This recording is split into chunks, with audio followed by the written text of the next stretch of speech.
Dalam nama Bapa dan Putra dan Roh Kudus. Amin.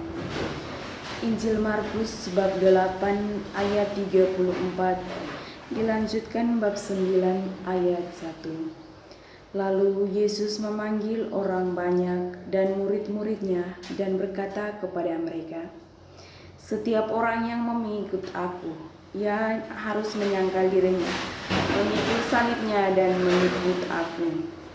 Karena siapa yang mau menyelamatkan nyawanya, ia akan kehilangan nyawanya. Tetapi barang siapa kehilangan nyawanya, karena aku dan karena Injil, ia akan menyelamatkannya. Apa gunanya seorang memperoleh seluruh dunia, tetapi ia kehilangan nyawanya? Karena apakah yang dapat diberikannya sebagai ganti nyawanya? Sebab barang siapa malu karena aku dan karena perkataanku di tengah-tengah angkatan yang tidak setia dan berdosa ini, Anak Manusia pun akan malu karena orang itu apabila ia datang kelak dalam kemuliaan Bapa-Nya diiringi malaikat-malaikat kudus."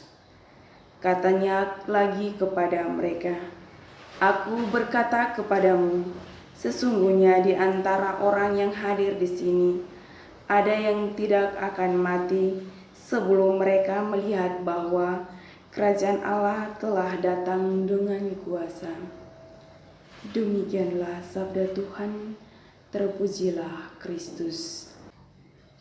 Bapak, Ibu, saudara-saudari umat beriman yang terkasih, judul renungan yang saya akan bawakan dalam bacaan Injil ini adalah "Bersiaplah untuk menjadi suatu hal yang penting."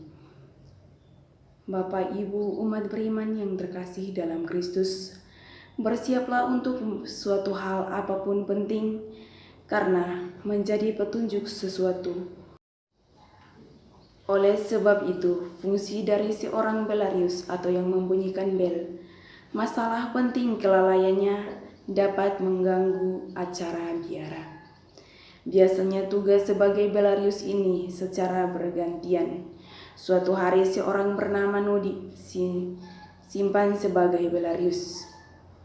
Ia bangun pada pukul 4.30 dan cepat-cepat membel sebagai tanda bahwa sudah saatnya bangun pagi dan pergi mandi. Setelah membangunkan orang lain, Nodi malah pergi tidur. Mungkin dalam masyarakat kita banyak orang seperti Nodi, teriak-teriak atau menasihati orang lain agar melakukan ini dan itu, namun dia sendiri enggan melakukan apa yang dikatakannya. Saudara-saudari umat beriman yang terkasih dalam Kristus, Rasul Yakobus menyatakan bahwa iman tanpa perbuatan pada hakikatnya mati. Kata-kata tanpa tindakan pasti kosong. Iman bukan tidak percaya, melainkan juga keberanian untuk ikut harus menyangkal diri dalam ketidakpastian. Demikian judul renungan yang saya bawakan ini. Semoga bermanfaat bagi kita. Dalam nama Bapa dan Putra dan Roh Kudus. Amin.